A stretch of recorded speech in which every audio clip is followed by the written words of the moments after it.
Good afternoon, my name is Reagan, and today I'd like to take this opportunity to take you on a journey that I think most of us can relate to. So, picture this.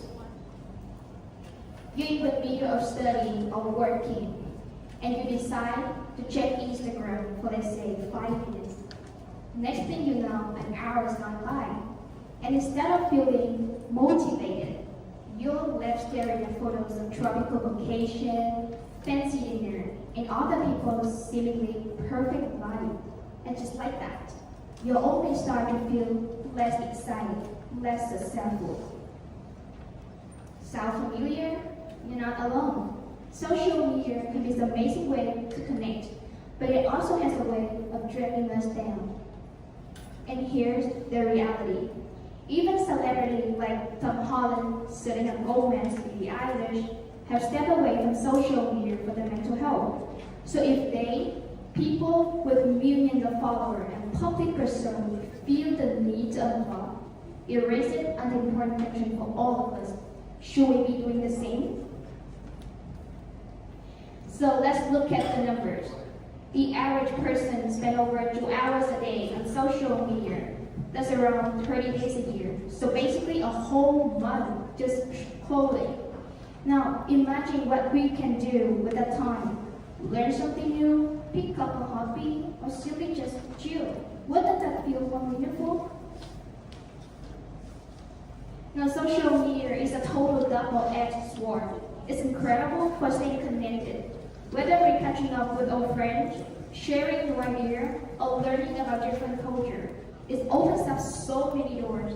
But over time, the fun of sharing can turn into pressure, to post, to compare, to keep up. So what started as something fun can end up feeling like a ton subject. I've been there, and I'm positive that many of you have to. So how do we find balance? And could taking a step back actually help? So to dive deeper into this topic, I combined existing research with real-world data. I studied what experts had to say, and then I conducted an online survey to hear directly from people like us, real social media users. In the survey, I asked questions like how much time people spend online, how it makes them feel, and whether they consider taking a break. And then comparing the data gave me a clear picture of what's really going on. So let's start with the positive.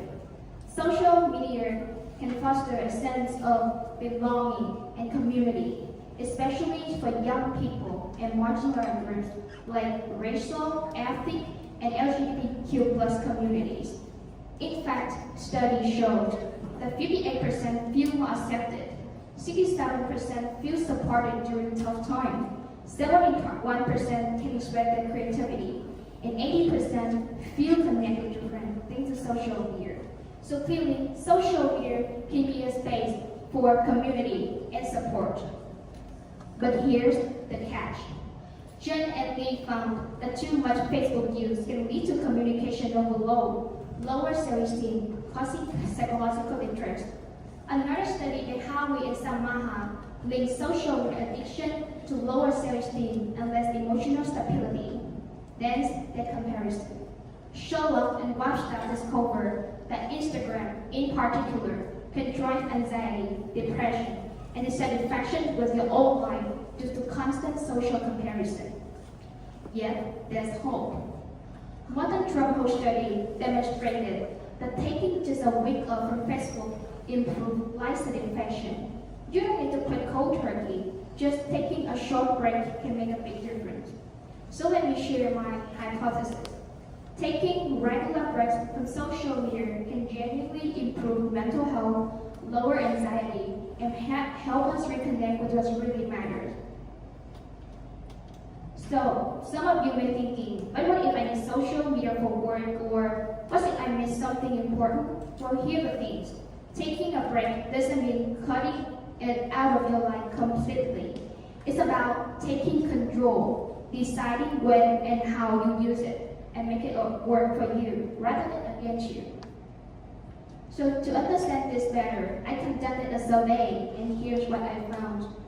Around 70% of respondents admitted that they often spend more time on social media than they intended.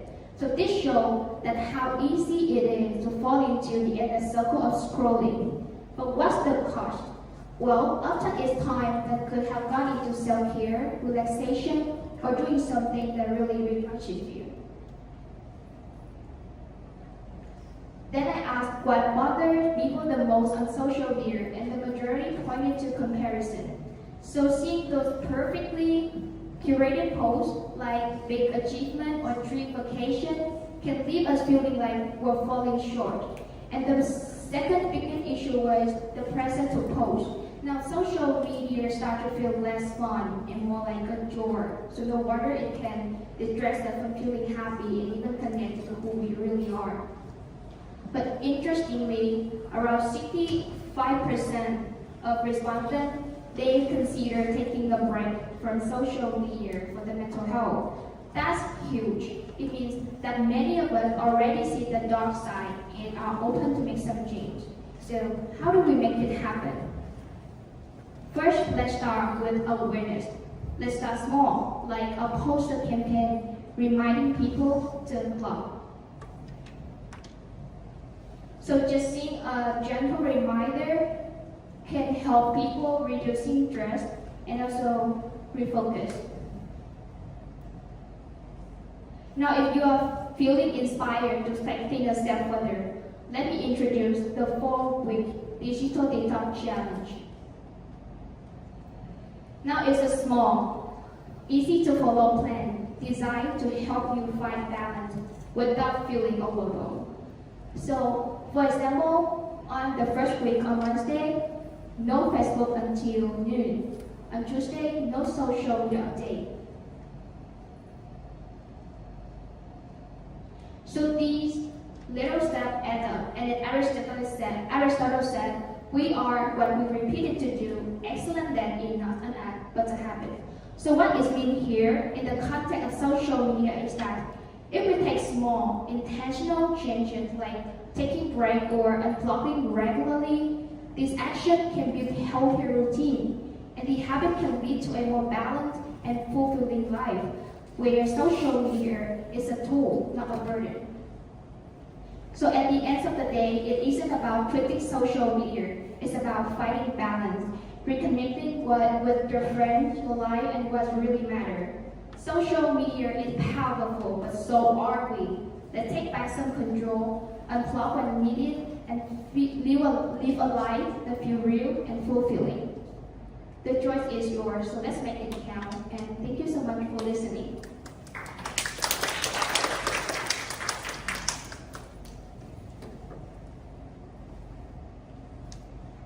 Hello.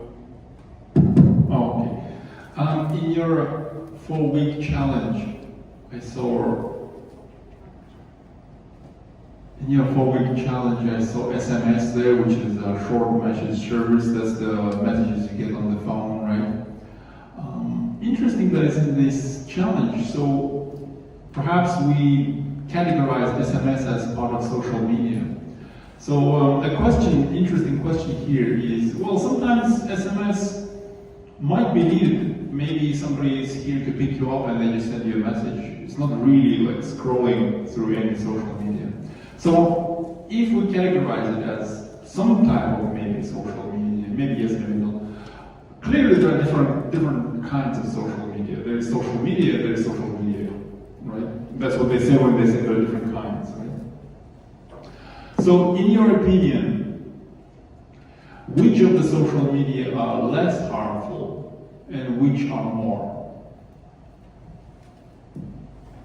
Which social media Yeah, for platform? example, like, okay, Facebook, I consider it maybe less or more harmful because of this and this, but Instagram is more harmful or less harmful because of this and this, whereas, say, Twitter is less harmful or more harmful because of this. Tell us your opinion about different social media. So thank you so much for your question. In my points of view, I would say they are the same. You get the information from them, you can stay in touch with people from them. So basically, to me, they're the same. There's no harmful or more like the better one of social media. It all depends on the way that you use it.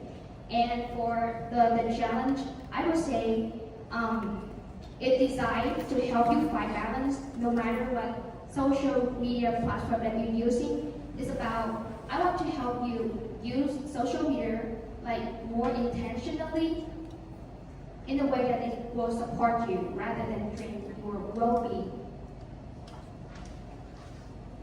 Okay. Thank you. All right, thank you very much.